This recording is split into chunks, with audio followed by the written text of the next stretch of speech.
Bapak Ibu sekalian yang berbahagia, di maghrib ini kita akan membahas bersama persoalan akidah yang menjadi pegangan umat muslim, yang menjadi pegangan orang-orang beriman. Akidah adalah salah satu sarana untuk kita menuju surganya Allah yang telah dijanjikan kepada orang-orang beriman. Siapa mereka orang-orang beriman? Hendaknya kita bagian daripada orang-orang beriman tersebut. Amin ya rabbal alamin. Baik Bapak Ibu sekalian yang berbahagia, sebelum kita masuk pada persoalan tergadainya atau ternodanya akidah seorang mukmin tersebut, perlu kita memahami ada persoalan di tengah umat muslim yang serius, yang Nabi sendiri menyampaikan persoalan tersebut. Kata baginda Nabi Muhammad sallallahu alaihi wasallam, la tattabi'anna sunana man kana qablakum. Kata Nabi, sungguh kelak di akhir zaman itu benar-benar mereka akan mengikuti ibadah-ibadah, tradisi-tradisi orang-orang jahiliyah pada saat itu. Dalam riwayat yang lain, para sahabat bertanya, apakah itu adalah Persia dan Rom? Nabi bilang, kalau bukan mereka siapa lagi? Tapi dalam riwayat yang lain, Nabi juga berkata ketika sahabat bertanya, apakah mereka itu Yahudi dan Nasrani? Kemudian Nabi juga menjawab, kata Yahudi, kata Nabi, kalau bukan mereka siapa lagi? Nah Bapak Ibu sekalian yang berbahagia, setidaknya ada 4 hal yang menjadi persoalan kita. Yang pertama, ada 4 negara yang menjadi persoalan. Yang pertama itu adalah orang Persia. Persia sudah pernah kita sampaikan di sini bahwa Persia itu agamanya Majusi. Majusi sembahannya Zoroaster. Yang kedua ada Yahudi. Yahudi percaya kepada Allah pada saat itu, cuma nggak mau percaya kepada Nabi Muhammad. Nasrani percaya kepada Allah pada saat itu, tapi tidak mau menjalankan syariat, atau menentang, atau mereka tidak mau menerima syariat. Nah kemudian Bapak Ibu sekalian yang berbahagia, ada lagi yang disebut dengan Rum, juga sama sebenarnya, bagian daripada kemusyrikan atau musyrik. Nah Bapak Ibu sekalian yang berbahagia, di dalam kitab Profesor Dr. Haji Yunahar Ilyas ada istilah yang dinukil dari Said Hawa, 20 hal yang membatalkan syahadat. 20 itu tidak sedikit, 20 itu Pak. Kalau dihitung pakai jari sedikit, tapi kalau dijalankan beratnya bukan main. Kata Said Hawa itu salah satu di antaranya adalah yang menentang syariat. Salah satu di antaranya. Salah duanya berhukum dengan hukum selain daripada hukum Allah, agama. Baik. Nah tapi Bapak Ibu sekalian yang berbahagia, itu kata Said Hawa, pembatalan syahadat. Sementara dari sisi yang lain, ada Syekh Sulaiman mengatakan ada 10 pembatal akidah. Di sisi yang lain ada 10 pembatal keislaman. Wah, itu lumayan banyak lagi. Jadi 10 pembatal keislaman, 10 pembatal akidah, 20 yang menyebabkan batalnya syahadat. Jadi kalau digabungkan berapa semua? 40. Kalau 40 itu sedikit apa banyak? Pertanyaan pertama, apakah batal syahadat? Batal syahadat dengan batal Islam sama? Sebagian ulama bilang sama. Apakah pembatalan syahadat, pembatalan keislaman dan pembatalan akidah sama? Sebagian ulama mengatakan berbeda, sebagian besar. Sebagian lagi mengatakan sama. Tapi sebabnya sama. Sebab terbatalkannya syahadat seseorang, sebab batalnya akidah seseorang, sebab batalnya keislaman seseorang itu sama. Kalau kita istilahkan dengan syahadat, kalau syahadat itu ada 2, Maka kalau ada yang menambah satu syahadat, batal enggak syahadatnya itu?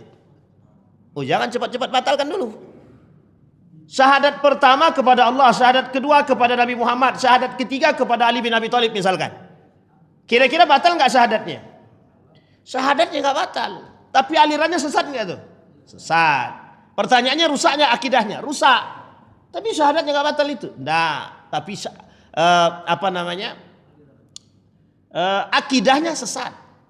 Akidahnya sesat. Contoh, yang maksum itu baginda Nabi Muhammad sallallahu alaihi wasallam. Kira-kira kalau ada yang mengatakan Imam 12 itu sama maksumnya dengan Nabi, kira-kira batal enggak syahadatnya? Secara urutan kesyahadatan dia tak batal. Tapi secara rusaknya akidah, rusak enggak akidahnya? Itu dia. Tapi kan syahadat itu cuma 2, Ustaz. Kalau nambah lagi kan masalah. Maka bahasa Allah, wala taj'alu lillahi niddan. Jangan kalian jadikan Allah itu sekutu. Tidak usah cari sekutu bagi Allah, itu maksudnya. Jangan cari kawan. Kalau mencari kawan masalah. Makanya kalau ada manusia memanusiakan manusia kan masalah tuh. Manusia memanusiakan. Ustaz, ini kan dalam akidah atau dalam akhlak. Kalau manusia memanusiakan manusia, ada manusia yang memanusiakan manusia. Boleh nggak kalau dalam sisi sosial? Ya memang harus. Manusia memanusiakan manusia. Ini bahasanya agak ribet banget sih, Ustaz. Manusia memanusiakan manusia. Memang. Manusia memanusiakan manusia. Ribet banget bahasanya kan. Manusia memanusiakan manusia. Dalam sisi sosial. Tapi dalam sisi yang lain, dalam sisi akidah, maksudnya apa? Dalam kitab Abdul Razak Muhsin Al-Badar, kata beliau, masalah jahiliyah yang pertama itu sederhana masalahnya. Apa masalah jahiliyah yang pertama? Yata'abbaduna bin nas was-salihin. Mereka menyembah orang soleh. Ingat kalimatnya, menyembah. Atau yata'abbadun, menjadikan sembahan. Yattakhizuna abdan. Mereka jadikan orang soleh itu tempat sesembahan mereka. Dia yata'abbaduna bin nas was-salihin. Nah, ini masalahnya, Pak. Misal ada seorang alim, kita jadikan Tuhan, kita sembah dia. Salah tak? Tapi dia soleh. Cuma kita jadikan dia sembahan. Gitu. Makanya jangan sampai umat manusia itu bergantung kepada manusia. Itu bahasanya, tidak boleh bergantung kepada manusia. Nah, Bapak Ibu sekalian yang berbahagia, itu menjadi poin penting bagi kita yang harus kita pahami. Makanya kalau kita berbicara membatalkan syahadat, membatalkan akidah, membatalkan keislaman, memang banyak sekali yang menjadi persoalan kita. Nah, judul kita sederhana malam hari ini, tapi berat sangat. Ternodanya akidah di penghujung tahun. Ternodanya akidah di penghujung tahun. Pertanyaannya adalah, mengapa ternodanya akidah di penghujung tahun atau di akhir tahun? Pertanyaannya sederhana, mengapa? Yang kedua, siapa? Yang ketiga, apa sebab? Bisa dipahami Bapak Ibu ya? Karena kuncinya cuma di situ. Sekarang kita bahas, Pak. Apa itu akidah? Akidah itu pemahaman yang sejalan, yang mengesahkan Allah. Kalau bahasa lain daripada akidah, tauhid. Wahada, yuwahidu tauhid. Mengesahkan Allah kalau bahasa Indonesianya. Tapi meskipun tak layak untuk di Indonesia kan. Wahada yuwahidu tauhid. Mengesahkan Allah. Berarti kalau mengesahkan Allah, qul huwallahu ahad. La ilaha. Tak boleh dipotong. La ilah. Kata orang tua zaman dulu. La ilaha illallah. Salah itu. Yang benar. Ngomongnya harus benar. La ilaha. Kalau disempurnakan, illallah. Tapi kalau ada manusia mengatakan la ilaha ghairuk. La ilaha ghairuhu. Kalau hatinya mengatakan kepada Allah, jatuh. Kalau hatinya mengatakan ada manusia yang lain, ada orang yang lain, maka syirik. atau menjadikan Allah kawan dan lain sebagainya. Ini tauhid, Pak. Oke, kalimat tauhid itu kata Nabi, ini saya ceritakan lagi tentang cerita Zainab. Nabi masuk rumah Zainab, kata Nabi ke rumah Zainab, Nabi dengan wajah penuh dengan kekhawatiran. Kemudian Nabi bilang kepada Zainab, yaqul la ilaha illallah. Kalimat pertama yang Nabi ucapkan ketika masuk rumahnya Zainab, la ilaha illallah. Ada yang bertanya kemarin itu, Ustaz, kenapa Nabi ceritanya kok di rumah Zainab? Ya karena waktu itu Nabi masuk rumah Zainab. Kenapa Nabi tidak cerita kepada para sahabat? Setelahnya Nabi cerita dengan model yang berbeda. Ketika Nabi masuk ke rumah Zainab, kata Nabi, la ilaha illallah, wailun lil arabi. Nabi masuk rumah Zainab, kata Nabi, celakalah bagi orang-orang Arab, bagi Jaziratul Arab. Itu tidak perlu diterjemahkan, Pak. Jazirah Arab itu banyak. Tapi mengapa Nabi sebutkan celakalah bagi itu gitu? Dijawab lagi sama Zainab. Kata Nabi, nanti orang-orang Arab ini celaka, negara-negara Arab nih. Kenapa? Nabi bilang, mereka itu banyak yang kena fitnah. Zainab bilang, bukankah di situ ada orang soleh? Kemudian, bukankah mereka semua berakal? Dijawab sama Nabi, akalnya sudah hilang. Kemudian orang-orang solehnya lebih banyak kemaksiatan daripada kesolehan mereka. Bahasa lainnya, orang soleh diam, orang-orang alim tak berani berbuat apa-apa. Kemungkaran, kemaksiatan, kemusyrikan. Di dalam Al-Quran itu Allah bilang begini, ketika kami ingin menghancurkan satu kaum, kata Nabi, kata Allah, ketika kami ingin menghancurkan satu kaum, maka ada sebab-sebab yang bisa dijadikan alasan untuk menghancurkan satu kaum. Satu, berpaling daripada Allah. Asyirku billah au yatawalla minallah. Mereka syirik kepada Allah atau berpaling daripada Allah. Yang kedua, yang menyebabkan satu kaum halakatul umam wasyu'ub, kehancuran umat dan kelompok-kelompoknya atau kelompok atau bagian taifah kaum, mereka mungkarat, fi'lul mungkarat, banyak melakukan kemungkaran, kemaksiatan, kezaliman. Yang ketiga, kemaksiatan, zina, khamar dan lain sebagainya. Itu mudah sekali bagi Allah. Ketika kaum Nabi Yunus alaihissalam, Nabi Yunus pulang duluan atau keluar duluan karena masyarakatnya tidak mau mendengarkan Nabi Yunus. Dalam istilahnya sebenarnya Nabi Yunus terlalu cepat mengambil keputusan sehingga beliau pergi. Pertanyaannya adalah, apa yang ingin Allah turunkan bagi mereka? Ketika Allah menurunkan bencana, sedikit musibah dan mungkin dianggap azab, di tengah itu mereka bertobat kepada Allah. Makanya Allah kemudian memberikan bagi mereka ketenangan, tanaman yang subur, kedamaian. Pertanyaannya adalah, mengapa sebelum itu Allah turunkan bagi mereka azab? Karena mereka berpaling dari Allah. Kalimat ini banyak kita temukan di dalam Al-Quran. Manusia dengan Allah, Allah kata, jangan kalian sekutukan, jangan kalian duakan, jangan kalian cari Tuhan yang lain, jangan kalian berpaling dari diriku, kata Allah. Kalian kembalilah kepadaku, kata Allah. Banyak dengan makna yang hampir serupa, meskipun redaksinya berbeda-beda. Artinya Allah tuh inginkan kita selalu berpegang teguh dengan Allah, bukan yang lain. Kata Allah, wattaqullah, bertakwalah kepada Allah. Wa'budullah, beribadalah kepada Allah, sembahlah Allah gitu. Nah, sekarang Bapak Ibu perhatikan. Di tengah dunia yang sekarang ini penuh dengan rumitnya, dunia yang penuh dengan muskilnya, masalahnya, dunia yang belum nampak jelasnya, abu-abunya, dunia dengan penuh abu-abu ini, disitulah Nabi bilang berpegang teguhlah. Berpegang teguhlah. Ketika ditanya, ada seorang sahabat nanya sama Nabi, ya Rasulullah, bagaimana cara kami selamat menjadi seorang mukmin yang baik dan selamat? Qul Rabbunallah thumma istaqim. Katakan Allah Tuhanmu, Tuhan kita, kemudian istiqamah.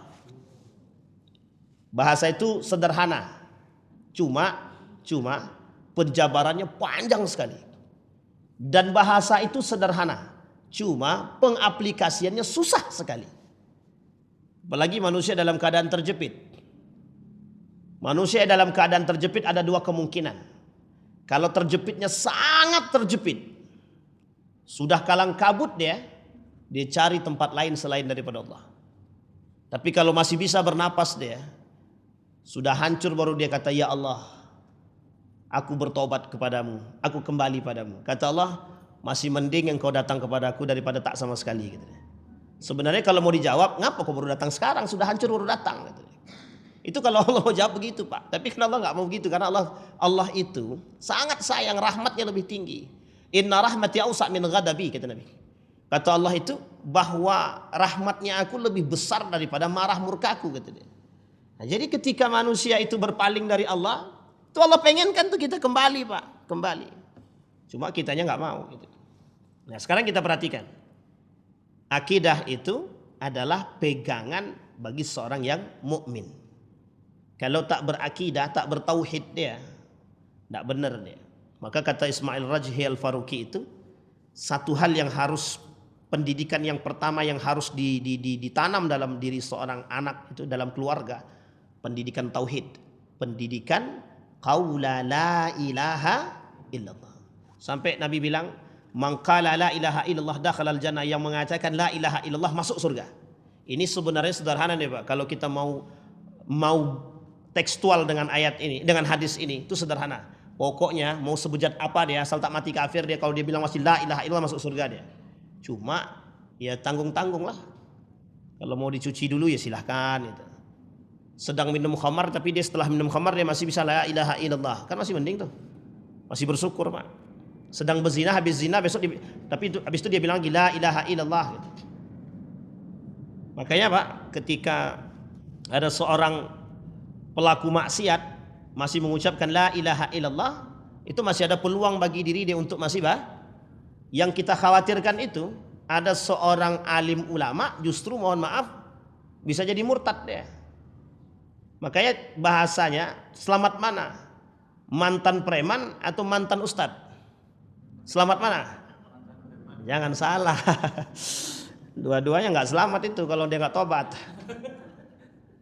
Ya mantan preman kalau dia nggak tobat ngapain? Mantan ustad, ya kan baru mantan gitu ya. Sampai di sini paham ya Pak Ibu. Jadi kalau Bapak Ibu semua pernah mendengar ada hadis mengatakan salah satu yang masuk surga duluan itu masuk neraka duluan itu adalah para dai, bukan ustadz ya, para dai gitu ya. Ya itu memang masalah, memang itu poin penting gitu. Jadi sebabnya sederhana. Kabura maqtan 'indallah an taqulu ma la taf'alun, kata Allah. Sebabnya cuma itu. Kadang-kadang ketika ustadznya bilang, "Percayalah kepada Allah." Takut Pak, kita takut khawatir ustadznya enggak percaya sama Allah, itu masalah. Jadi ketika kita dalam masalah, kita datangnya kepada manusia, di situ juga masalah di situ. Nah, ini poin penting dalam akidah. Istilah akidah itu begitu. Makanya memegang akidah itu jangan sembarangan gitu. Kalau kata guru saya, Anda berani mengatakan inna salati wa nusuki wa mahyaya wa mamati lillahi rabbil alamin. Mana yang Anda serahkan pada Allah hidupmu itu mana gitu. Orang tidak berani mati kok. Takut mati semua. Lo katanya wa mahyaya wa mamati lillahi rabbil alamin. Lo Anda takut mati kok. Di mana perkataan itu sesuai dengan apa yang kita buat? Enggak ada. Wa mahyaya, hidupku untuk Allah. Di mana porsi paling banyak untuk Allah? Enggak ada. Salat 5 waktu itu pun terpaksa. Kalau tidak ada kewajiban kita enggak salat, itu bahasanya, Pak. Jadi artinya kuncinya itu ditegaskan sama Allah. Benar enggak kalian cinta sama Allah? Dan ingin melihat Allah itu betul-betul cinta dengan kita. Disampaikan sama Allah disampaikan oleh Nabi Muhammad SAW. Innallaha idza ahabba 'abdan ibtala. Kalau Allah sudah mencintai seseorang, hamba itu, dia akan kasih ujian. Ujian itu ada 2, kebaikan dan keburukan. Kenikmatan, kerusakan, musibah. Musibah pun ada 2, kebaikan dan keburukan. Makanya kedua-duanya ujian. Kata Nabi, kalau seandainya Allah itu cinta kepada manusia, dia akan uji dia. Nah, ujian itu banyak. Salah satu diantaranya ujian daripada agama itu sendiri. Ujian daripada agama. Nah Bapak Ibu sekalian yang berbahagia, mengapa kita perlu memegang akidah? Ini yang paling penting poinnya di sini. Mengapa kita perlu berpegang teguh dengan akidah? Memegang akidah ini mengapa penting? Orang berakidah itu di akhir zaman ibarat berjalan di atas bara api. Berjalan di atas paku yang tajam. Ini paku, kita jalan di atas itu. Sakit apa tak sakit? Ya tergantung juga. Kalau punya ilmu kebal ya enggak. Jalan kita di atas paku ini Pak, itu mesti pelan-pelan betul. Kalau kencang mesti tertusuk kan? Di sini Pak, ibaratnya di situ. Makanya Nabi sampai berani bilang, orang yang menjaga tauhid di akhir zaman itu ibarat orang yang sedang memegang bara api. Seorang ulama bilang begini dalam tulisannya ketika mengupas hadis yang disampaikan oleh Nabi tentang yang Nabi ceritakan kepada Zainab itu. Kata ulama tersebut, selamatnya seorang al-mu'min al-hasif atau salamatul mu'min di akhir zaman itu man istamsaka bil kitab was sunnah, yang berpegang teguh dengan Al-Qur'an dan sunnah. Artinya dalam itu ada bagian tauhidnya kan. Nah, di sini poin pentingnya. Nah, sekarang kita masuk poinnya Bapak Ibu. Pertanyaannya, mengapa ada orang yang tersesat? Disampaikan dalam riwayat yang lain. Min asbab, bukan riwayat, dari pemahaman seorang ulama. Min asbabi, dari sebab-sebab halakatul umam, kehancuran satu kaum. Al-munkarat, intisharul munkarat wal musyrikun wasyirik. Tersebarnya kekufuran, tersebarnya kesyirikan, tersebarnya kemungkaran. Dijawab lagi, min asbabi intishar, dari beliau kata dari sebab-sebab tersebarnya intisharul munkarat wal kafarat wal kufurat, kemudian tersebarnya kemusyrikan. Apa sebab? Dhu'ful ilmi wal iman, lemahnya ilmu dan iman. Nah, jadi kuncinya di situ Pak. Sebab tersebarnya kemungkaran, kekufuran. Kalau bahasanya Muhammadiyah itu TBC, tahayul, bid'ah, khurafat. Nah, itu dia. Apa sebab tersebarnya tiga itu? Tahayul, bid'ah, khurafat, kata Muhammadiyah. Sebabnya satu aja, du'ful iman wa du'ful ilmi biddin, dan lemahnya ilmu agama. Kita ambil contoh. Ada kelompok mengatakan kalau tidak pakai peci merah tak sah salatnya. Merah putih, kalau tak pakai peci merah putih sesat, tidak sah salatnya. Sekarang saya tanya Bapak Ibu, itu sesat apa tak sesat? Itu kalau ada yang begitu kan sesat. Kan saya pernah ceritakan di sini Pak. Saya pernah dapat dan kita pernah tahu itu, bahwa ada orang satu kelompok sholat tanpa busana di dalam kamar tanpa sehelai benang pun gitu. Ya, itu sholat laki-laki perempuan, suami istri tapi ya, tanpa busana gitu. Dan yang kayak gini ini kan sebabnya apa gitu? Apakah mereka tidak mengerti agama? Kan belum tentu juga gitu. Kita ambil contoh sederhana ya. Ketika ada pada masa Buya Hamka bilang begini, perayaan agama bersama. Kata Buya Hamka, bukan menyuburkan kerukunan antar umat beragama, tapi justru menebarkan kemunafikan. Menyuburkan kemunafikan. Bapak Ibu sekalian yang berbahagia, ada seorang ulama bernama Fahmi Salim. Dalam pandangan beliau cukup baik. Beliau mengatakan begini, perayaan Natal bersama itu, Natal bersama, sejauh tidak mengajak umat muslim dan perayaan bersama mereka dengan kelompok mereka, ya fine, silahkan. Bisa dipahami maksudnya Pak. Yang kedua, sejauh tidak ada Islamophobia, silahkan. Paham maksudnya Islamophobia itu? Kebencian terhadap Islam. Pertanyaannya adalah, bagaimana hukumnya seorang pemimpin yang terkait dalam kelembagaan tersebut masuk dalam itu? Ya dia sebagai pejabat, dia sebagai pemimpin tak ada masalah. Ini dia ada fikihnya, ada. Yang dilarang yang mana? Orang awam. 1981 Majelis Ulama Indonesia mengharamkan umat muslim mengikuti perayaan Natal. Haram, itu fatwanya. Uniknya yang menggugat umat muslim. Setelah muncul fatwa itu datang umat muslim untuk menggugat fatwa tersebut. Boleh Bapak Ibu baca itu. Sudah banyak tuh yang mengulas itu. Digugat umat muslim. Sebagian juga ada kalangan Nasrani juga ada menggugat. Dalihnya cuma dua, Pak. Tidak toleransi. Tidak toleransi. Artinya tidak mau terciptanya kerukunan, kan begitu. Di sini poin penting, Pak, harus dipahami. Kata Hamid Fahmi Zarkasi, toleransi itu ada batasannya. Maksudnya apa? Tidak ada toleransi dalam sisi agama. Akidah. Tidak ada istilah toleransi dalam akidah. Lakum dinukum. Sekarang kita lihat, Pak, kita rujuk tafsirnya. Tafsir daripada lakum dinukum waliyadin itu. Itu suratnya apa? Al-Kafirun. Saya tanya Bapak Ibu, orang kafir enggak itu? Kafir enggak itu? Pertanyaannya, siapa orang kafir ketika itu? Yang dianggap kafir ketika itu siapa dalam surat Al-Kafirun itu? Siapa, Pak? Orang Arab. Iya, orang Arab tuh. Tapi siapakah mereka? Abu Jahal, Abu Lahab. Pertanyaannya, siapa mereka? Quraisy. Pertanyaannya, percaya nggak mereka sama Allah? Percaya. Pertanyaannya adalah, percaya nggak mereka sama Allah? Percaya. Sekarang siapa yang buat? Hampir sama kan? Yang percaya terhadap Allah, percaya dia. Yang buat juga Muslim juga. Cuma bedanya di situ, orang kafir, kafirnya dia bukan keluar daripada Islam. Dia percaya kepada dia percaya kepada Allah, cuma nggak mau beriman kepada Nabi Muhammad, itu saja.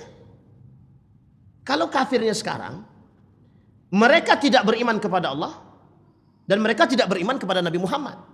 Pertanyaannya adalah, itukah yang disebut kafir hari ini? Bisa. Anggaplah itu kafir. Mereka tidak nuntut. Pertanyaan lagi yang paling besar, mengapa umat muslim yang nuntut? Berarti kalau ada umat muslim yang nuntut, apa bedanya dia dengan Abu Jahal? Bedanya cuma satu. Abu Jahal tidak Islam, dia Islam. Itu saja. Makanya kata Buya Hamka, bukan menyuburkan kerukunan antar umat beragama, tapi justru menyuburkan kemunafikan. Siapa yang munafik? Bukan mereka yang munafik. Yang munafik umat muslim. Bisa dipahami Bapak Ibu. Ini kita pakai logika. Kita ambil contoh. Pernah saya ceritakan saya sampaikan di beberapa kali video. Istilahnya, ya kalau kita sudah siap dengan hal tersebut, ya kita mau nggak mau, besok ada perayaan agama yang lain. Berapa agama kita di Indonesia? Ada 6, ya semua ada perayaan bersamanya. Ya kita harus siap dengan konsekuensi itu. Satu. Yang kedua, konsekuensi yang lain adalah kita harus siap ketika ada perbandingan pemahaman, ya kita harus siap. Pertanyaannya, bagi orang yang akidahnya belum kuat-kuat banget, gimana? Ada yang bilang begini, Ustaz, ini yang ngomong orang muslim juga nih. Ustaz, kan Tuhan itu cuma satu. Lah agama yang lain juga percaya Tuhan itu satu, Ustaz. Masalahnya di mana? Saya masih diam aja, Pak. Terus dia langsung jawab lagi. Dia langsung bilang lagi, mungkin Ustaz, semua orang itu kan pahamnya satu Tuhan yang satu aja. Mungkin cara mereka menemukan Tuhan itu berbeda-beda. Jadi setiap orang kalau punya jalan menuju Tuhan yang berbeda kan tidak ada masalah. Sekarang saya tanya Bapak Ibu. Kalau mereka jawabnya begitu, Bapak Ibu mereka bilang begitu, kita mau jawab apa? Kan semua orang punya jalan menuju Tuhan yang satu, tidak ada masalah. Kata dia. Kata kita tuh, tidak masalah.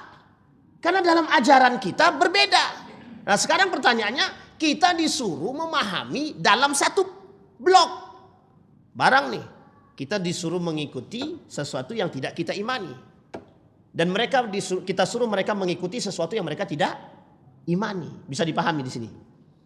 Ini yang disebut dengan oleh Dr. Adyan Husaini kerancuan berpikir dalam logika. Artinya kita sedang diaduk-aduk dengan hal-hal seperti ini. Inilah yang disebut dengan mencampur adukkan yang hak dan yang batil. Bisa dipahami Bapak Ibu ya? Nah pertanyaannya adalah, dalam pencampuran yang hak dan yang batil ini, itu yang menang siapa? Muncul pertanyaan. Dalam perangnya ketika bulan suci Ramadan, perang Badar, 17 Ramadan sebab turunnya ayat Al-Quran. Itu Yaumal Furqan, Yaumal Taqal Jam'an. bertemunya dua kabilah besar yang Allah sebut dalam Al-Quran Yaumal Furqan. Pembeda antara yang hak dan yang batil. Artinya ada yang hak dan ada yang batil. Yang batil tidak akan bisa dicampur dengan yang hak. Sekarang pertanyaannya, menang yang mana? Dalam ayat ini yang menang yang hak. Yang kalah yang batil. Dalam hal ini umat muslim yang menang, yang kalah kafir. Sebagai bentuk pujian bagi orang beriman dalam hal ini. Pertanyaannya sekarang, mengapa harus dicampur adukkan lagi? Kita ingin apa? Ingin memenangkan yang batil atas yang hak? Ataukah kita ingin mengembalikan yang benar pada titiknya? Disinilah konsep yang kita sebut hati-hati tergadainya akidah. Bisa dipahami Bapak Ibu ya? Inilah poinnya Pak. Kata Adian Husaini, kata Hamid Fahmi Zarkasi di situ. Kita secara kalau dalam bahasa akal kita tidak nampak tergadainya akidah kita tuh tidak nampak Pak, tidak nampak sama sekali. Orang kok cuma ngucapin Pak, selamat Natal ya, kan cuma ngucapin. Seorang Felix Shaw dalam podcastnya ada seorang pendeta. Seorang pendeta itu bilang begini. Dia di dalam kata dia dalam podcastnya Felix Shaw itu, beliau bilang begini, di dalam Alkitab itu ada yang disebut dengan Nabi Muhammad, ada yang disebut dengan La ilaha illallah. Nah, disampaikan oleh hostnya tadi, oh hati-hati jangan diterusin kata dia. Akhirnya pendeta tadi nggak mau menerusin Pak. Tahu alasannya kenapa? Kalau diterusin lengkap dengan Muhammadnya, berarti jadi apa? Bisa dipahami Pak ya? Itu ditahannya. Ini poin Pak, poin penting yang harus kita pahami. Jadi sebenarnya begini. Dalam konteks ini Bapak Ibu, mengapa kok ada orang yang begitu kental ingin mengatakan yuk kita bertoleransi dalam beragama itu. Dalam beragama bertoleransi tidak ada masalah. Dalam akidah masalah. Karena kita tidak bisa mengimani sesuatu yang kita tidak imani. Dan mereka tidak bisa mengimani sesuatu yang mereka tidak imani. Mereka tidak bisa mempercayai sesuatu yang mereka tidak imani. Begitu juga kita. Itulah istilahnya dalam Al-Quran yang Allah sebutkan. Lakum dinukum waliyadin. Baik. Bisa dipahami Bapak Ibu ya? Kata para ulama itu. Mengapa ada istilah ternodai, tergadaikan? Kalau bahasanya hadisnya itu tergadaikan. Kenapa harus tergadaikan? Ya karena orang-orang mempertaruhkan sesuatu yang tidak semestinya untuk dipertaruhkan. Orang-orang menjunjung tinggi sesuatu yang tidak harusnya dijunjung. Itulah yang kita sebut dengan toleransi. Maka kita tidak bisa bertoleransi dengan akidah. Contoh, Ustaz, kami mau cobalah kita dalam menghargai kawan-kawan kita. Mereka kan juga bagian daripada saudara kita sesama manusia. Biarlah kami datang ke tempat mereka, mengunjungi mereka. Di dalam hadis Nabi, hukum seorang muslim masuk gereja itu haram. Ini poin fikihnya dulu ya, kita pahamin dulu. Meskipun ikhtilaf pada kondisi-kondisi tertentu. Tapi dalam kondisi lapang, umat mukmin tak boleh masuk dalam gereja. Dalam tempat ibadah orang lain tak bisa, tak boleh. Ini dalam satu pemahaman dalam kondisi lapang. Beda dalam kondisi terjepit. Ya, dalam kondisi terjepit berbeda. Dan ini Pak, diambil oleh para ulama mengapa Umar bin Khattab tidak sholat di dalam gereja. Jadi sebagaimana saat ketika ada orang main dakwah dalam gereja, bersolawat dalam gereja. Karena dia mengatakan demikian Pak. Loh ini poin penting. Sekarang kan lagi ramai begitu. Solawatan di dalam gereja. Dan gak main Pak solawat dalam masjid. Tapi main selawatnya. Umar bin Khattab tidak sholat di dalam. Bahkan Umar bin Khattab hanya di luar. Itu saja dibuatkan masjid khusus untuk Umar bin Khattab di depan gereja di Palestina. Sampai hari ini ada. Itu cara Umar. Tapi kata Umar, kalau sempat aku sholat di dalam gereja, gereja itu berubah jadi masjid. Bisa dipahami Pak maksudnya? Ini poin penting Pak. Jadi harus ada batasan dalam memahami. Istilah waktu itu ketika mantan Menteri Pendidikan Nadiem Makarim Dia mau buat hari ini ketika umat muslim yang berdoa, agama lain ikut mengaminkan. Besok ketika agama lain berdoa, kita umat muslim ikut mengaminkan. Karena kita harus menghargai dan menghormati. Kita bicara dalam konteks ini, kita pakai logika lagi Pak. Jadi kadang-kadang menghadapi kaum-kaum liberal itu tidak perlu dengan dalil Pak. Karena sesama muslim. Antara yang, mohon maaf, antara yang munafik dan yang mukmin, gitu saja. Kadang-kadang logika kita nih, kalau kita pakai dalil nggak mempan Pak. Karena dia pakai dalil juga gitu. Tapi ketika dia pakai, kalau kita lawan dia pakai akal, kadang-kadang kita perlu Pak menggunakan akal itu. Sehingga itu yang terjadi. Apa yang mau kita buat gitu? Dengan dalih toleransi. Dengan dalih hal. Sekarang kita lihat Bapak Ibu. Ketika ada seorang tetangga, kita bicara tentang hak asasi manusia. Kita bicara tentang hak asasi manusia. Nanti Bapak Ibu nilai sendiri. Bapak Ibu nilai sendiri di mana poin untuk kita nilai. Ada tetangga. Tetangga punya sound system besar. Ini hak asasi manusia. Haknya dia kah terhadap sound tersebut? Haknya dia. Sekarang dia mau hidupkan sampai jam 1 malam atau sampai berapapun itu terserah dia. Itu haknya dia.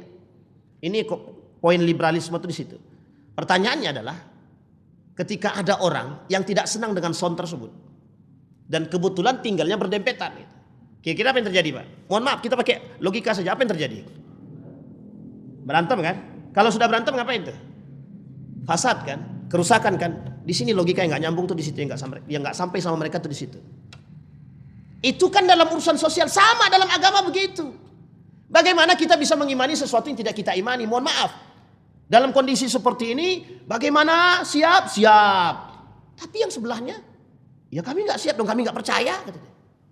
Akhirnya apa? Disinilah Pak timbul pertikaian, perpecahan, bukan yang bersatu, tapi justru mohon maaf. Nah, mereka ingin lebih mengerucutkan toleransi tersebut dengan bahasa saling menghormati dan menghargai. Kalau menghargai tidak ada masalah. Kalau menghormati tidak ada masalah. Tapi kalau kita dipaksakan untuk mengikuti, itu dia yang masalah. Sehingga tidak bisa sesuatu itu dipaksakan pada poinnya. Maka inilah yang disebut dengan lakum dinukum waliyadin. Perbedaannya dengan orang dahulu dan sekarang, zaman Nabi mereka tahu agama mereka, zaman sekarang tidak tahu agama sama sekali. Istilah orang sekarang mereka mencampur adukkan agama. Istilah dulu tahu dia Pak mana agama dia dan mana agama kita. Dia tahu. Ya Muhammad gini aja. Besok kami menyembah Tuhanmu, besok engkau sembah Tuhan kami. Inilah dasar turunnya lakum dinukum waliyadin tadi. Tapi kan dalam bahasa mereka tahu agama mereka dan kita tahu agama kita. Tapi dalam bahasa sekarang semua agama itu benar. Dasar toleransi tadi ingin mengangkat kebenaran semua agama. Meskipun ada yang tidak setuju terserah. Tapi dasar utamanya adalah mereka ingin mengatakan kepada kita bahwa semua agama sama benarnya. Itulah bahasa yang tadi saya sampaikan. Menuju Tuhan yang satu tapi dengan cara yang berbeda. Allah sebutkan dalam Al-Quran. Laqad kafara alladhina qalu innallaha thalithun thalatha. Kafirlah orang yang mengatakan Tuhan itu 3. Kafirlah orang yang mengatakan bahwa Isa itu adalah anak Tuhan. Kafir Pak. Sekarang saya tanya Bapak Ibu. Bapak Ibu mau terima enggak? Ketika perkataan Allah ini kita tolak. Tidak ada yang kafir kalau orang yang mengatakan Allah itu 3. Tidak kafir. Lalu pertanyaannya mohon maaf Pak dalam Islam. Bisa dipahami Pak ya? Lah ketika mereka mengatakan begitu kita suruh mendengar. Dan Bapak Ibu beriman. Secara nurani pasti menolak. Itu nurani keagamaan. Itu yang disebut dengan fitrah tadi. Mesti menolak. Bisa dipahami Bapak Ibu. Nah sekarang berarti apa tujuan mereka dari program ini? Itu yang kita sebut. Tujuan daripada program ini adalah ingin merusak akidah orang-orang beriman. Makanya tujuan judul kita adalah ternodanya akidah di akhir tahun. Kenapa kok disebut di akhir tahun? Karena ini penyakit musiman, penyakit tahunan. Setiap tanggal 25 sampai tanggal 1. Ada berapa perayaan di situ? 2. Kedua-duanya kafir. Ustaz, tapi itu kan tahun baru. Tahun baru itu kita renungan diri. Kalau tahun baru ini kita renungan diri. Tapi ketika tahun baru Islam kita acak kadut semua Pak. Bapak Ibu harus paham. Nama-nama Januari sampai Desember itu nama dewa semua. Pada kerajaan Romawi. Itu namanya dewa semua. Yang Bapak Ibu mohon maaf, yang pertama kali melakukan peringatan itu adalah Paulus. Lah kita mengikuti mereka. Apa kata Nabi? Man tasyabbaha biqaumin fahuwa minhum. Yang menyerupai kaum-kaum Yahudi, Nasrani dalam perayaan mereka fi a'yadihim. Dalam perayaan hari raya mereka bagian daripada itu. Sekarang saya tanya Bapak Ibu. Itu kalau kita merayakan. Kalau kita menyerupai. Arti menyerupai itu apa? Kalau mereka merayakan tahun baru, kita buat, kami tidak merayakan Ustaz. Kami cuma makan kambing aja. Tapi kami tak merayakan. Tapi momennya di situ. Kami tidak bakar kambing, Ustaz, bakar ayam aja bagaimana? Pertanyaannya bisa enggak kalau bakar ayamnya 30? Tanggal 30 atau tanggal 31? Enggak usah tanggal 1-nya gitu. Ya enggak mau juga kan? Pilihnya tanggal 31 malam. Pas pula di jam 12 pula lagi kan. Sini poin penting, Pak. Maka kata yang tadi kan saya buka dengan hadis Nabi, la tattabi'anna sunana man kana qablakum. Nanti akan ada orang-orang yang mengikuti sunnah-sunnah orang-orang terdahulu, tradisi-tradisi terdahulu. Nah, tradisi terdahulu itu yang mana? Yang itu tadi, Nasrani dan Yahudi. Nah ini Pak, jelas-jelas bukan tradisi umat muslim. Sekarang saya tanya Bapak Ibu, siapa di antara kita yang sudah melakukan sunnah Nabi yang banyak? Ini sunnah Nabi ini bukan poligami ya, bukan hanya poligami. Sunnah Nabi yang mana yang sudah kita lakukan, yang baik yang sudah kita lakukan dan istiqomah. Harus tahu kita. Jadi jangan kita melakukan tradisi Yahudi ataupun Nasrani sementara kita anti dengan tradisi Islam. Ini poin penting Pak. Jadi akhir tahun itu, kalau bahasa kami, bukan mendatangkan keberkahan tapi menjauhkan, bukan mendatangkan keberkahan, justru menjauhkan akidah. Itu dia rusaknya. Baik, sekarang kita lihat Pak. Di dalam persoalan keislaman seseorang, bisakah perbuatan yang tadi kita buat, merusak keislaman seseorang atau merusak akidah seseorang? Bisa. Kalau seandainya mereka terjebak dalam perbuatan kufur. Misal Bapak Ibu mempercayai bahwa perayaan mereka, agama mereka benar, pluralisme. Artinya Bapak Ibu memahami ada agama lain dan ada Tuhan lain. Sampai di sini paham? Artinya apa? Sudah dua Tuhannya berarti. Tuhan kita dan Tuhan mereka. Berarti ada berapa Tuhan?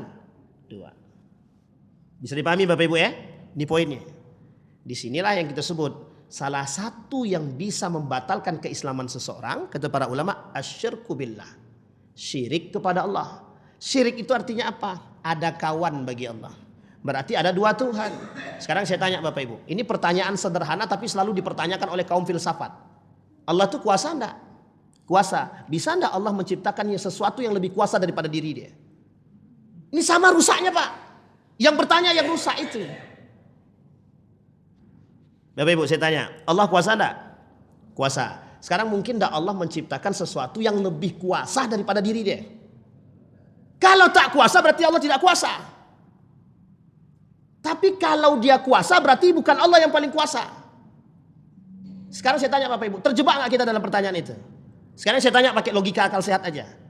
Rektor, anggaplah Pak Saidul Amin. Kan rektor Universitas Muhammadiyah itu. Mungkin atau tidak Pak Rektor ini kencing di depan mahasiswa? Mungkin, cuman dilakukannya gak? Paham maksud saya Pak? Ini logika Pak. Logika tuh begitu gitu. Jadi melawan orang-orang yang kayak gitu tuh perlu pakai logika. Perlu Pak. Kalau kita pakai dalil ditolaknya Pak.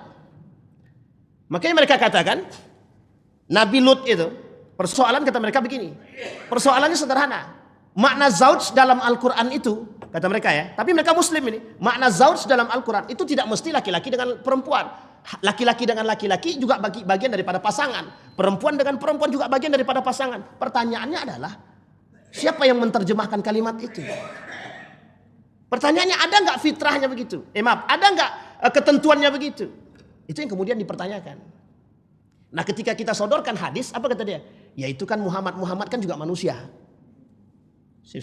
Ini masalah Pak, masalah. Sama istilahnya dengan persoalan ini. Ini rusaknya akidah kita di situ. Jadi terlalu banyak kaum-kaum ini yang disebutkan oleh Abu Hamka menyuburkan kemunafikan, bukan menyuburkan kerukunan antar umat beragama, tapi menyuburkan kemunafikan. Saya tak singgung siapa-siapa, tapi ini penting untuk kita tanamkan.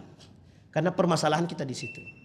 Maka sama dengan istilah bahasa orang yang rusak akidahnya itu, nak belajarlah, kalau tidak belajar kau bodoh. Jadi seolah-olah Allah itu tidak bisa mencerdaskan. Jadi seolah-olah Allah tidak bisa mensehatkan gitu. Ustaz, tapi itu kan iya betul. Itu adalah fasilitas yang Allah berikan, wasilah yang Allah tentukan. Artinya tidak ada segala sesuatu ini tanpa kuasa tidak ada satupun yang bisa lepas daripada kekuasaan. Memahami ini yang sulit, memahami ini yang susah, Pak. Karena kita harus paham bahwa segala sesuatu itu datang daripada Allah. Itu yang menjadi masalah kita. Baik. Sekarang ada orang yang kedua yang bisa membatalkan keislaman seseorang tadi. Ada orang yang membuat perantara antara diri dia dengan Allah. Apa maksudnya? Dia berdoa melalui wasilah manusia. Ya istilahnya kalau Bapak Ibu datang ke kuburan, ya jangan minta sama orang yang dikubur itu untuk yang berdoa gitu. Paham maksudnya Bu? Datang kita ke kuburan, kita berdoa kepada Allah. Tapi bukan berarti orang yang dalam kubur nih kita, ya wahai yang dalam kubur tolong kau doa ke atas ya gitu. Itu masalah Pak, masalah. Tapi kalau ada orang soleh, kuburan orang soleh, kita berdoa di situ. Caranya adalah, ya Allah, kalau memang dia soleh, turunkan kesolehannya kepada kami ya Allah. Atau buat kami soleh seperti Engkau mensolehkan mereka. Setidaknya begitu. Tapi jangan berdoa kepada Allah, ya Allah, melalui kesolehan dia ya Allah, keberkahan dia ya Allah, aku berharap kepadamu ya Allah. Ini masalah juga Pak. Tidak semua orang bisa memahami kalimat ini dengan baik dan betul. Bisa dipahami Bapak Ibu ya. Jadi ini akidah. Ini persoalan akidah. Baik. Yang ketiga. Tidak mengkafirkan orang musyrik atau meragukan kekafiran mereka atau membenarkan pendapat mereka. Ini yang tadi Pak. Kondisi kita. Yang disebut dengan ternodai akidah seseorang tadi. Kalau sempat kita membenarkan agama mereka, selesai urusan kita Pak. Atau yang kedua, kita ragu kekafiran mereka. Ini kafir atau tidak ya? Bapak Ibu masih ingat kan ada kalimat jangan panggil mereka kafir tapi Bapak Ibu tahu ada perempuan bernama Musda Mulia, profesor memang. Kata Musda Mulia itu orang kafir zaman dulu itu yang mana? Sekarang nggak ada orang kafir. Ya kalau dibahas dalam arti dalam bahasan sejarah memang tidak ada orang kafir sekarang. Kafir yang dia maksud itu adalah siapa? Kafir Quraisy. Tapi kalau yang dimaksud adalah yang menolak kebenaran agama termasuk Allah, hari ini kafir semua. Selain daripada muslim itu sendiri. Bisa dipahami Pak ya? Maka Allah gandeng kalimat itu di dalam Al-Quran dalam satu ayat Allah gandeng. Orang kafir itu mesti musyrik. Orang musyrik juga bisa kafir. Digandeng Pak. Tujuannya apa? Untuk menyatakan orang yang kafir itu musyrik, orang musyrik juga kafir. Karena orang musyrik percaya kepada selain daripada Allah ya juga kafir kan? Ada orang kafir juga percaya selain daripada Tuhan mereka juga kafir kan? Sama Pak. Jadi begini poin pentingnya. Jadi masalah akidah kita memang harus kita pegang. Nah Nabi takutnya yang dikhawatirkan Nabi dalam umati itu bukan persoalan ekonomi. Bukan persoalan lain, persoalan akidah. Jadi ternyata terbukti kan perkataan Nabi itu. Ketakutan Nabi umati itu ketakutan Nabi terbukti betul. Hari ini banyak yang menyeleweng daripada agama itu Pak. Lewat jalur mana? Aliran sesat. Yang bawa aliran siapa? Yang pura-pura mengerti agama. Ingat ya kalimatnya, pura-pura mengerti agama.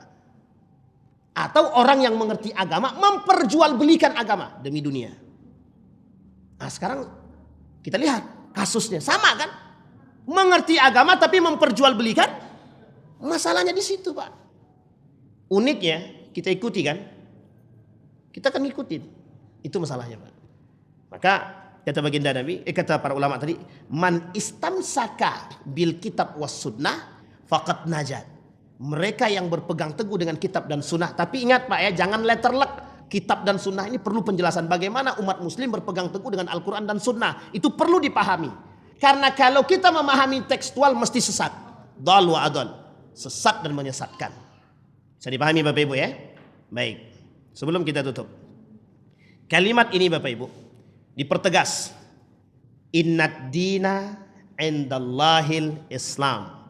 Jadi Bapak Ibu tidak usah ragu lagi. Innad dina indallahil Islam. Jangan gadaikan agama ini, jangan gadaikan akidahmu ini hanya karena sesuatu yang sepele. Contoh, mengucapkan selamat Natal bisa menggadaikan, bisa. Disinilah para ulama, kita berbicara para ulama dalam majelis ulama Indonesia itu Bapak Ibu, mengapa fatwa itu keluar?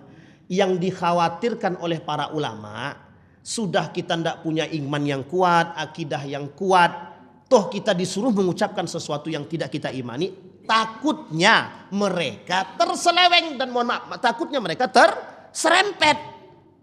Bisa dipahami? Maka kehati-hatian itulah yang membuat majelis ulama kemudian mengatakan haram berdasarkan pada hadis yang tadi kita bacakan. Bahkan Nabi mengatakan dalam riwayat yang lain, kata Nabi, man amila sunnata bi ghairina falaysa minna. Laisa minna man amila sunnata ghairina, bukan dari golongan kami yang melakukan perbuatan yang selain daripada kami buat, kata Nabi. Bahkan disampaikan oleh Nabi, la tashabahu bil yahud, jangan kalian mencontoh Yahudi, wala tashabahu bin nasara, jangan begitu juga dengan Nasra. Nah, sekarang pertanyaannya muncul, bagaimana kalau kami cuma pakai atributnya aja, Ustaz? Kan begitu. Sekarang saya tanya Bapak Ibu, saya tanya, di toko-toko muslim ada enggak? Kita bicaranya di toko muslim. Kalau di toko mereka kita nggak perlu tanya. Itu punya mereka. Pertanyaan di toko-toko muslim. Ada nggak yang pakai begituan? Pertanyaannya adalah mengapa? Disinilah poin penting, Pak. Jadi pertanyaan tadi, judul kita itu sebenarnya diperuntukkan untuk siapa? Untuk mereka yang tidak mengerti agama. Untuk siapa? Untuk mereka yang tidak berpegang teguh dengan tauhid yang benar. Itu dia, Pak. Kalau untuk Bapak Ibu saya kira insya Allah aman. Dan saya kira tidak ada yang mau pakai yang seperti itu, kan nggak ada kan? Nggak ada kan yang di rumahnya ada pohon, kan nggak ada. Kecuali pohon rambutan. Nggak. Ya itu penting, Pak. Bisa dipahami Bapak Ibu ya. Nah Bapak Ibu sekalian yang berbahagia. Kemudian tidak mengkafirkan orang-orang musyrik. Bapak Ibu, tidak mengkafirkan orang-orang musyrik ini bahasanya harus kita pertegas. Pertegasnya bagaimana? Qul ya ayyuhal kafirun. Ayat ini bukan hanya untuk orang-orang kafir saja pada saat itu, tapi sampai hari ini ayat itu sangat relevan bagi kita. Artinya kalimat itu mesti ditekan dengan kalimat kunci, lakum dinukum waliyadin. Tidak ada yang lain. Kan disebutkan, qul ya ayyuhal kafirun la a'budu ma ta'budun wala antum 'abiduna ma a'bud wala ana 'abidu ma 'abadtum. Terus Pak? Baik. Nah, yang terakhir Bapak Ibu sekalian yang berbahagia, dari pretelan judul kita tadi, maka yang ingin diangkat dari judul ini sebenarnya sederhana. Nasihat bagi kita. Apa itu nasihatnya? Menjaga keluarga itu penting. Menjaga diri kita yang paling penting. Qu anfusakum wa ahlikum nara. Terserempetnya masuknya seseorang ke dalam neraka itu bukan karena yang lain, karena mereka mengikuti jejak orang-orang Yahudi dan Nasrani yang sudah dijanjikan oleh Allah kafir, neraka. Apa neraka yang Allah janjikan? Orang kafir janjinya neraka yang Allah janjikan, neraka jahanam. Orang munafik apa yang Allah janjikan? Neraka jahanam. Orang musyrik neraka yang dijanjikan apa? Neraka jahanam. Jadi mohon maaf kalau ada umat muslim yang percaya dengan agama yang lain, berarti tandanya berarti dia sedang menyiapkan tempat di neraka. Baik, bisa dipahami Bapak Ibu. Jadi kita harus berhati-hati. Jadi orang berakidah nerakanya itu memang mengerikan. Nerakanya mengerikan, surganya memang nikmat. Surganya Firdaus, nerakanya jahan. Sekarang tinggal pilih aja. Nabi bilang, ada rojul, ada pemuda yang menghidupkan api. Ada binatang melata mendekati api tersebut, kata Nabi. Nabi memisalkan diri dia seperti pemuda tersebut. Ketika api itu hidup, ada binatang yang mendekat. Pemuda tersebut menarik satu-satu binatang tadi, jangan masuk ke neraka, jangan masuk ke api itu. Nah, Nabi memberikan semua fasilitas kepada kita, wasilah bagi kita untuk menuju surga, bukan ke neraka. Jadi ketika ada orang yang berjalan menuju neraka, Nabi tarik satu-satu. Jangan ke neraka, jangan ke neraka. Tapi yang lain pada mau ke sana.